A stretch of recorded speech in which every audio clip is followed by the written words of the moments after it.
ಸಾರಿ ಕಣಣ್ಣ, late ಆಗೋಯ್ತು. ನಮ್ಮ ಮನೆಯವ್ರಿಗೆ ಹುಷಾರಿರ್ಲಿಲ್ಲ. ಏನಾಯ್ತು? ಏನೋ ಗೊತ್ತಿಲ್ಲ, ಜ್ವರ. ವೆದರ್ ಚೇಂಜ್ ಆಗಿರುತ್ತೆ. ಈಗ ಹೇಗಿದ್ದಾರೆ ಯಜಮಾನ್ರು? ಪರವಾಗಿಲ್ಲ. ಏನಾದ್ರು ಮಾತ್ರೆ ಬೇಕು ಅಂದ್ರೆ ಹೇಳಿ, ಬರ್ಕೊಡ್ತೀನಿ. Family first.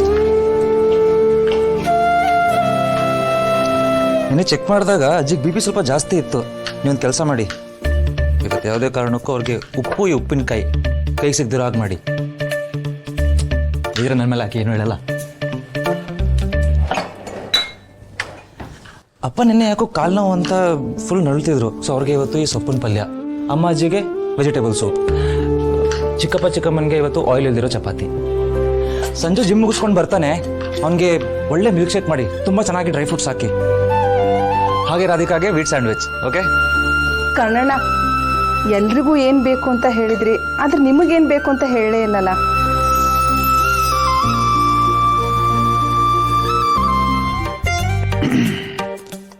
This is losing the plot.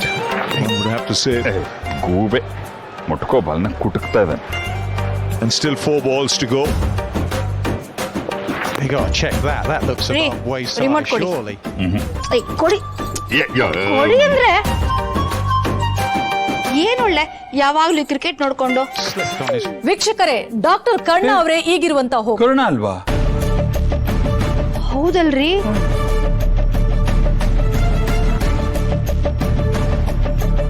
ಏನೋ ಹಗರಣ ಮಾಡಿರ್ಬೇಕು. ನೋಡ್ರಿ ಏನು ಅಂತ.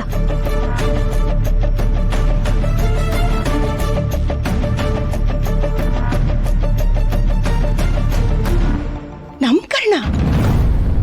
ಡಾಕ್ಟರ್ ಕರ್ಣ ಅವರು ಆಂಬ್ಯುಲೆನ್ಸ್ ಒಳಗಿದ್ದಾರೆ. ಆ ಹೆಂಗಸಿಗೆ ಹೆರಿಗೆ ಆಗುತ್ತಾ, ಮಗು ಹುಟ್ಟುತ್ತಾ? ನೋಡ್ತಾ ಇರಿ ಲೈವ್ ಅಪ್ಡೇಟ್ಸ್ಗಾಗಿ.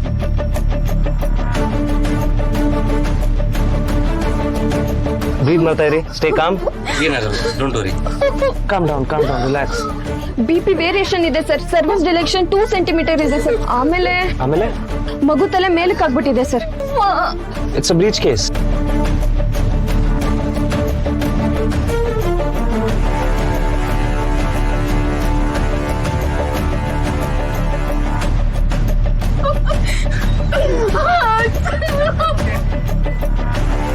Stay calm. ಸಿಸರಿನ್ ಮಾಡಿದ್ರೆ ಡೆಲಿವರಿ ಇಂಪಾಸಿಬಲ್ ಸರ್. ನಮ್ ಡಾಕ್ಟರ್ ಕೂಡ ಅದನ್ನೇ ಹೇಳಿದ್ದಾರೆ. ಮಗು ಸತ್ತೋಗುತ್ತಾ ಸರ್? ಡೋಂಟ್ ವರಿ, ಮಗುಗೇನೂ ಆಗಲ್ಲ.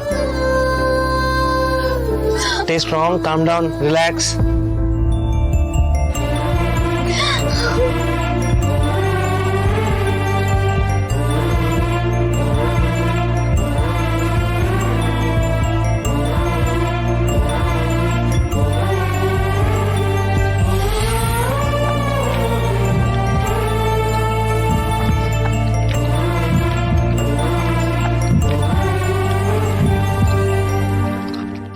We shall go for normal delivery. But risk ಅಲ್ವಾ? We have to try. ನೋಡಿ, ನೀವು ಪ್ಲೀಸ್ ವರಿ ಆಗಬೇಡಿ. ಆ್ಯಂಡ್ ಈ ಸಿಚುವೇಶನಲ್ಲಿ ನಿಮ್ಮನ್ನ ಹಾಸ್ಪಿಟಲ್ ಕರ್ಕೊಂಡು ಹೋಗೋಕ್ಕಾಗಲ್ಲ. So we have to do normal delivery. Okay, but ಅದು ಮಾಡಬೇಕು ಅಂದರೆ ನನಗೆ ನಿಮ್ಮದು ಫುಲ್ ಕಾರ್ಪೊರೇಷನ್ ಬೇಕು. ಓಕೆ, ಏನಾದ್ರೂ ಮಾಡಿ, ನನಗೆ ನೋವು ತಡ್ಕೊಳಕ್ಕಾಗ್ತಿಲ್ಲ. Don't worry, stay strong. Cloth ಮತ್ತೆ ಹಾಟ್ ವಾಟರ್ ಇದೆಯಾ? ಇಲ್ಲ ಸರ್. ಸರಿ. What is the situation? ತಾಯಿ ಮಗು ಏನಾದ್ರೂ ಅಪಾಯ ಇದೆ ಸರ್? ರಿಸ್ಕ್ ತಗೊಂತಾ ಇದಾರೆ ಸರ್.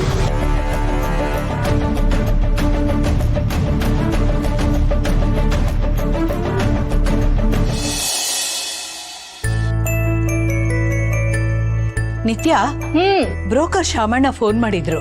ಯಾವ್ದೋ ಹೊಸ ಸಂಬಂಧ ಬಂದಿದೆ ಅಂತೆ. ಹುಡುಗ ನಿನ್ನ ನೋಡ್ಬೇಕಂತೆ. ಹೊರಗಡೆ ಎಲ್ಲಾದ್ರೂ ಮೀಟ್ ಮಾಡ್ತೀಯಾ? Proposal number 82.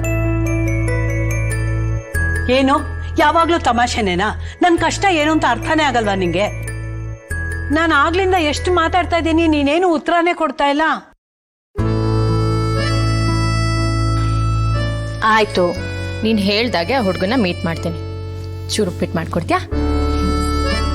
3 ಹೊತ್ತು ತಿನ್ನೋದು ಯೋಚನೆ ಮಾಡ್ತೀನಿ. ನೀನ್ ಬಾ ಕೆಳಗೆ, ಮಾಡ್ತೀನಿ.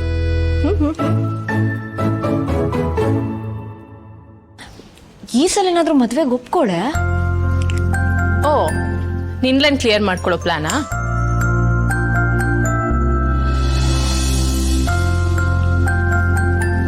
ಸುಮ್ಮನೆ ನನ್ನ ಮದ್ವೆ ಕಾಯದ್ಬಿಟ್ಟು ಮೊದಲು ಹೋಗೋನ್ ಪ್ರಪೋಸ್ ಮಾಡು. ನಾನು ಹಾಗೆ ಅನ್ಕೊಂಡು ಹೋಗ್ತೀನಿ ಕಣೆ ಅಕ್ಕ. ಆದ್ರೆ ಅವ್ರನ್ನ ನೋಡಿದ ತಕ್ಷಣ ನನ್ ಮೀಟರ್ ಆಫ್ ಆಗ್ಬಿಡುತ್ತೆ. ನೀನ್ ಹೀಗೆ ಹೇಳ್ತಾ ಇದ್ರೆ ಗ್ಯಾಪ್ ಅಲ್ಲಿ ಯಾರಾದ್ರೂ ಅವನ್ನ ಹಾರಿಸ್ಕೊಂಡು ಹೋಗ್ಬಿಡ್ತಾರ ಅಷ್ಟೇ. ಕೃಷ್ಣ ಕೃಷ್ಣ ಅಕ್ಕ ಬಿಡ್ತೋನು ಅನ್ನೋ ಬಿಡ್ತು. ಅಬ್ಬಾ ನನಗೆ ಈಗ ಸಮಾಧಾನ ಆಯ್ತು ನೋಡು. ನನ್ನ ಮನ್ಸಲ್ಲಿ ಅವ್ರ ಹೆಸರನ್ನ ಕೆತ್ಕೊಂಡ್ ಬಿಟ್ಟಿದೀನಿ. ಅವ್ರನ್ನ ಬಿಟ್ಕೊಡೋ ಮಾತೇ ಇಲ್ಲ. ಹಾಗಾದ್ರೆ ಮೊದಲು ಹೋಗಿ ಪ್ರಪೋಸ್ ಮಾಡು. ಜೀವನದಲ್ಲಿ ಮ್ಯಾನಿಫೆಸ್ಟ್ ಮಾಡೋ ಅಭ್ಯಾಸ ಇಟ್ಕೋಬೇಕು. ಆಗ ಯೂನಿವರ್ಸ್ ನಮ್ಗೆ ಹೆಲ್ಪ್ ಮಾಡುತ್ತೆ. ನಮ್ಗೆ ಏನ್ ಬೇಕೋ ಕೇಳ್ತಾನೆ ಇರ್ಬೇಕಂತೆ. ಅಷ್ಟು ದೇವತೆಗಳಿರ್ತಾರೆ, ಅವ್ರು ಯಾವಾಗ ಬೇಕಾದ್ರೂ ತಥಾಸ್ತು ಅನ್ಬೋದು. ನೀನ್ ಹುಡುಗನ ಹೆಸರೇ ಹೇಳಿಲ್ವಲ್ಲ? ಅಕ್ಕ ಅದು ನಾನು ಪ್ರಪೋಸ್ ಮಾಡಿದ್ಮೇಲೆ ಹೇಳ್ತೀನಿ. ಸರಿ, ಇವತ್ತು ನಿನ್ ಮನ್ಸಲ್ಲಿರೋದ್ನೆಲ್ಲ ಅವ್ನ ಮುಂದೆ ಹೇಳ್ಬಿಡು, ಆಯ್ತಾ?